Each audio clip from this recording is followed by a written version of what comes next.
बुजुर्ग हैं, ये हमारे दूसरे बुजुर्ग हैं जिन्होंने इतनी यातनाएं खाई हैं सड़क की, ट्रैफिक की और ये रोड बनाने वालों की, ये इतने इन्होंने जुल्म खाए हैं, तब भी ये टिके हुए हैं। और हमारे जो मित्र हैं आशीष, इनको इसकी स्टोरी बहुत अच्छे से पता है।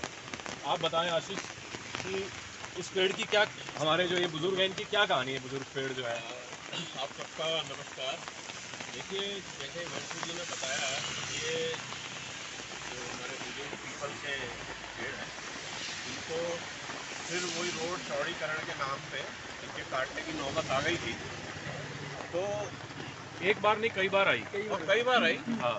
लेकिन एक बार तो ऐसी विकेट आ गई थी कि इस पर ऊपर लोग चढ़ भी गए थे और पूरी इसकी लॉपिंग शुरू कर दी थी, चॉपिंग लॉपिंग सब जो कहते हैं शुरू कर दी थी।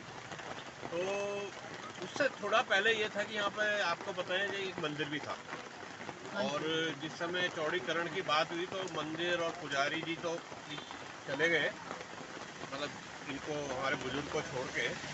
लेकिन इसका कटने का कारण जो बताया गया था कि इस पर दीमक लग गई है। तो मैं यहाँ से अक्सर निकलता रहता था, तो मैं जब ये मंदिर हटा तो मुझे लगा कि अब ये बुजुर्ग भी नहीं रहेंगे। तो मैंने ये सोचा कि भाई देख तो ना इसमें दीमक कैसे लगती है पेड़ों में। मुझे ज़्यादा जानकारी तब भी नहीं थी, आज भी नहीं है। तो जब पास में आके चारों तरफ घूम के देखा, मुझे दीमक जैसी कोई चीज़ दिखी नहीं कि कोई बुरादा या कोई दीमक घूमती हुई दिखे। तो फिर मैंने कुछ अपने माध्यम से और कुछ फ़ोन करने की कोशिश की, तो यही बताया गया सर दीमक लग गई है, उस पर ज़्यादा आप परेशान मत होइए, ये तो कटेगा। तो फिर फॉर्चुनेटली कुछ FRI के एक दो सज्जन लोगों को मैं जानता था, मैंने उन्हें दिखाया, तो उन्होंने ये बिल्कुल पुष्टि की तो कोई दीमक वगैरह नहीं है। फिर थोड़ा सा भला हो, मतलब एक हमारे और हिमांशु नाम के एक फ्रेंड है अरोरा, तो हम लोग उनको मैं जानता था, तो हमने कहा भाई इसको बचाओ। और एक स्थिति आ गई थी जैसा बताया अभी कि लॉपिंग वगैरह इसकी शुरू हो गई थी। तो हम लोग उस दिन 2 ही लोग थे, हम आए और हमने उनको किसी तरह नीचे उतारा। किस्मत की बात थी कि उन दिनों नवरात्रि चल रही थी, तो नवरात्रि का हवाला देके हमने कहा नवरात्रि में मत काटिए, ये हमारे लिए बहुत अशुभ होता है हिंदुओं के लिए। किस तरह उनको उतारा, परमिशन मांगी तो परमिशन का कोई पेपर नहीं था। और उसके बाद हमने जितने भी अपने सारे प्रयास हो सकते थे, और भी हमारे ग्रुप्स यहाँ पर जो है एनवायरमेंटल ग्रुप हैं, उनको भी बुलाया, इस पर प्रदर्शन भी हुए। और एक मैं धन्यवाद देना चाहूँगा, जो उस समय के विधायक जो राजकुमार जी थे, वो भी हमारी एक कॉल पे, हम खड़े रहे 3-4 घंटे, वो आ गए और एक PWD के इंजीनियर को भी लेके आए। और ये बताया गया कि देखिए ये रोड तो वाइडन होना है, और ये रोड, ये जो हमारे वृद्ध ये बुजुर्ग हैं, ये हमारा मार्ग अवरुद्ध कर रहे हैं, आप देखिए। तो हमने उनको उसी लाइन में कुछ दुकानें दिखाई, जो दुकान इनसे भी आगे थी। तो हमने कहा पहले आपको यदि इसे काटना है तो पहले उनको दुकानों को हटा दीजिए, let us be very fair. तो ये बताया गया कि वो तो अभी बहुत दिनों बाद हटेंगी। मैंने कहा ठीक है, जब आप वो दुकानें तोड़ लेंगे तो उसके बाद हम इसके लिए भी एग्री हो जाएंगे। तो ये जरूर हुआ था, ये डिवाइडर भी थोड़ा बीच में था, तो एक किसी और सजेशन बड़ा अच्छा आया कि थोड़ा सा डिवाइडर उधर कर देते हैं, तो रोड लगभग आप देखेंगे बराबर है और कोई अवरुद्ध नहीं, ऐसा नहीं करता।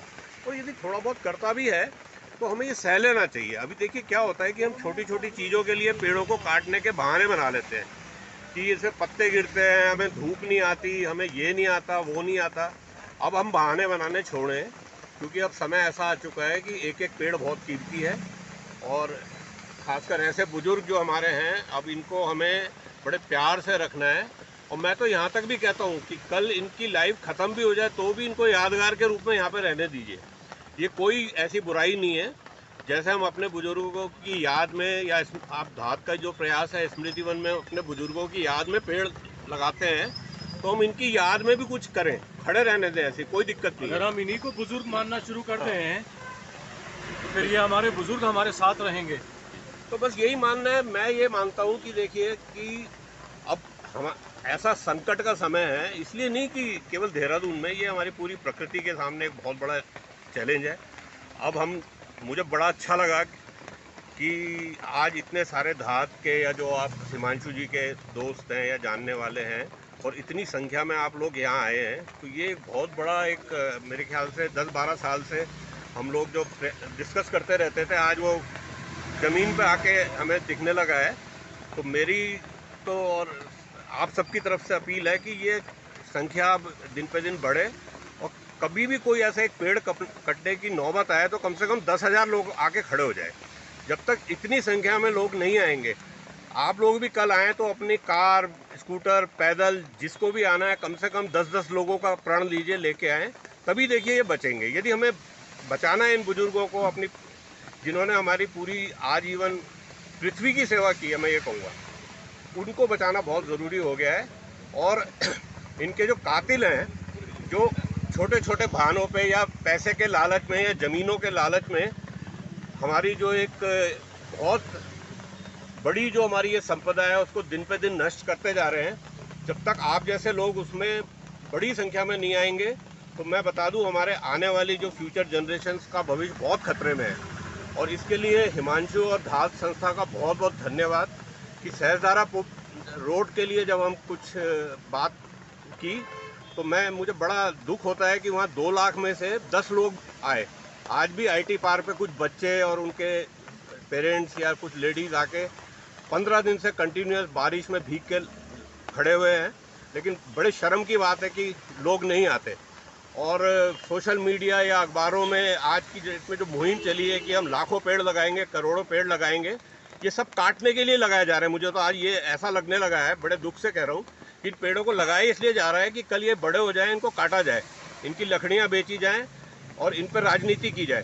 तो मेरा आप सबसे बहुत निवेदन है कि आप लोग आइए और कम से कम हजारों की संख्या में अब एक एक पेड़ बचाने के लिए आपको आगे आना पड़ेगा। मैं काफ़ी ज़्यादा लंबा बोल गया, इसके लिए माफी। नहीं धन्यवाद। आपने जो बोला एकदम अक्षरक्ष सत्य बोला है। और मैं कहूँगा यहाँ धात के लोग या इसके लोग उसके लोग नहीं है, ये सब देहरादून के दोस्त हैं। हम सब देहरादून के दोस्त हैं, हमें देहरादून से प्यार है, इसीलिए हम सब यहाँ इकट्ठा हुए हैं, क्योंकि हमें देहरादून बचाना है तो पेड़ बचाना है। ये हमारे बुजुर्ग हमें बचाने जरूरी हैं, नहीं तो देहरादून शहर, कंक्रीट का शहर बचा करके हम क्या करेंगे? उसका कोई फायदा नहीं है। और हम रोड पर मैंने देखा है प्रोटेस्टर्स के साथ बहुत मिसबिहेव हो रहा है। मैंने लड़कियों के साथ देखा है, लड़कियां खड़ी हैं, उनके साथ बहुत ज़्यादा मिसबिहेव हो रहा है। हमने तो कई वीडियोस देखे हैं। तो इस तरह से जो एक किसी भी फैमिली से कोई लड़कियां जब निकलती हैं या लेडीज़ जब निकलती हैं, तो थोड़ा उनको फिर झिझक तो होती है जब इस तरह का हम देखते हैं कि उनका विरोध इस तरह से कर रहे हैं, उनको बहुत बदतमीजी से उनको हटाया जा रहा है वहाँ से। तो ये सब चीज़ें नहीं होनी चाहिए। सब अगर इकट्ठे होंगे, बहुत ज़्यादा मुझे लग रहा है बहुत ज़्यादा इकट्ठे होंगे तभी ये चीज़ रुक सकती है।